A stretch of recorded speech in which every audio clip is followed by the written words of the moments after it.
I would say my favorite thing about attending Ben Carson would definitely be the support that I received from my teachers, and also a lot of resources that we had in terms of like exploring my passions and also understanding sort of like what I'm passionate about, which meant being in my CMA or Certified Medical Assistant class, and then also going on multiple field trips that we had freshman year pre-COVID. And so having those different types of like also career fairs, so having those different types of resources to sort of like help me explore more about what's out in the real world kind of helped me learn a little better about myself. And I feel like that's probably one of the best things that I like about Ben Carson.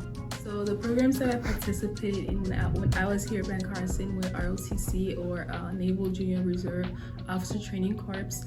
I was also part of the NHS, or National Honor Society. I was also part of the Science and Engineering Fair of the Metro Detroit. I was also part of the Key Club and also Diversity Club. And also right now I'm doing the Certified Medical Assistant program.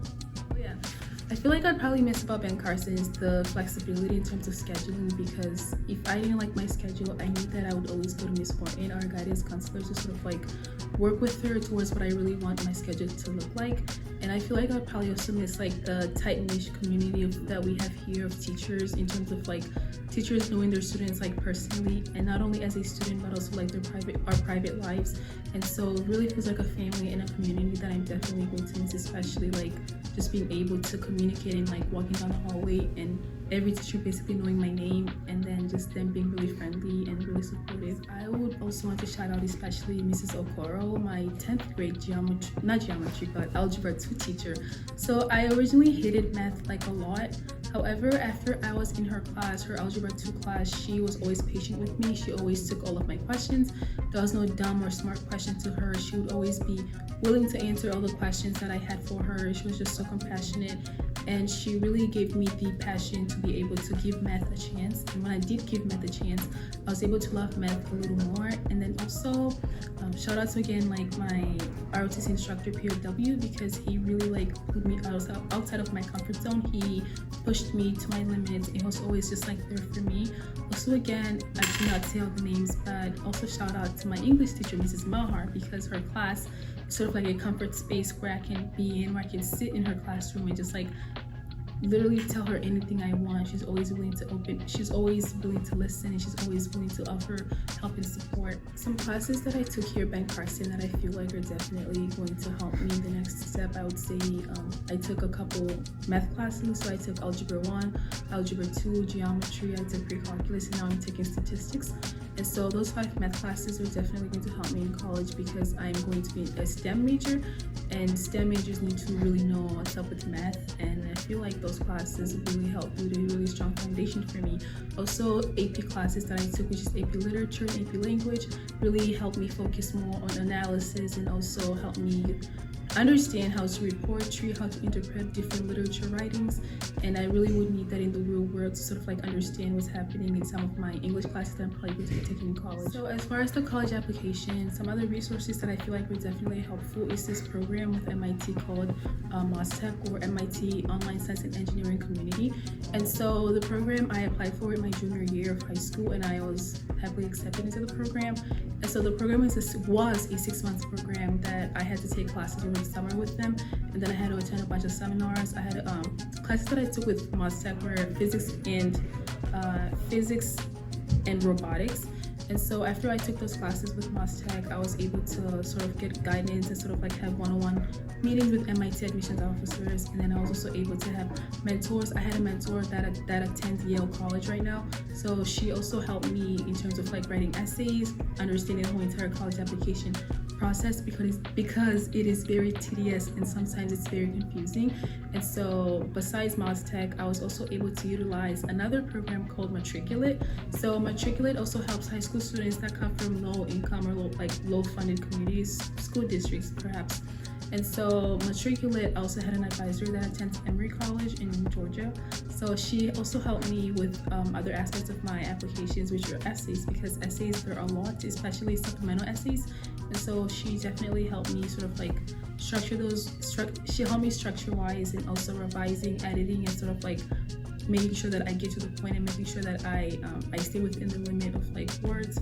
And also another resource that I used within my college application process was Bringing Hope Back Home.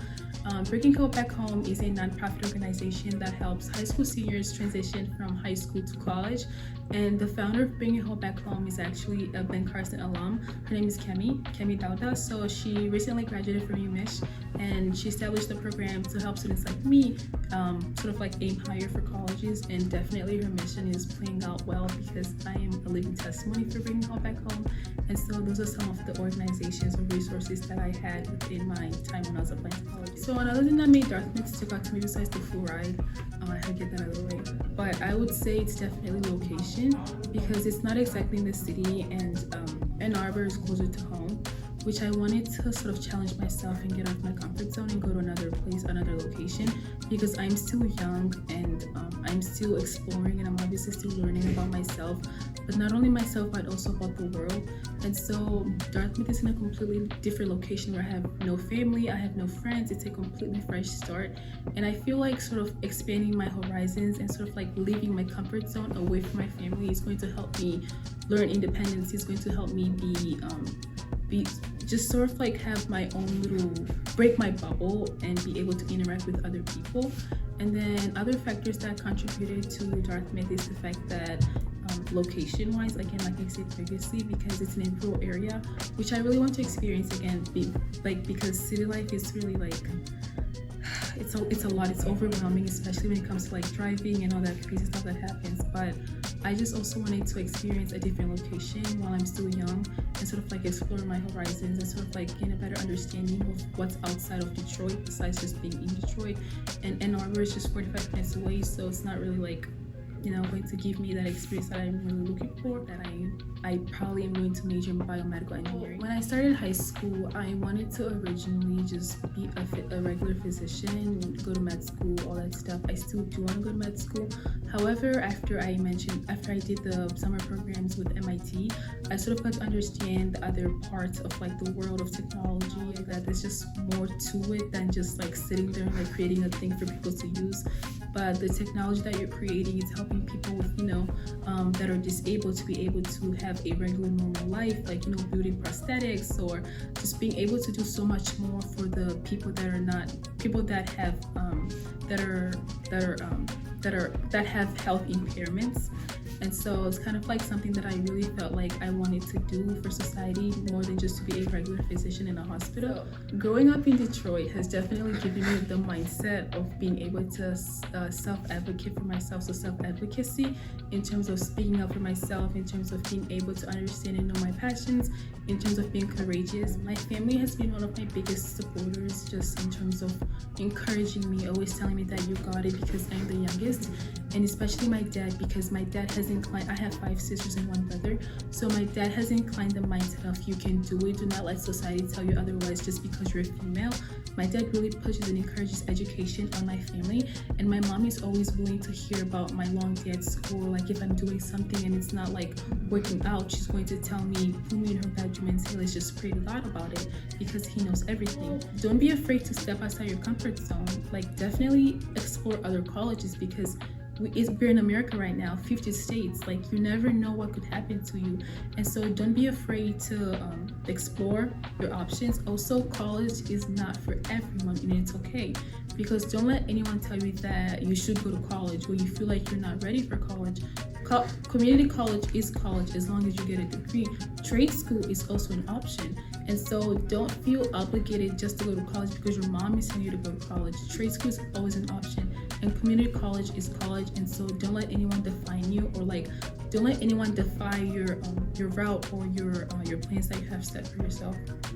Bye.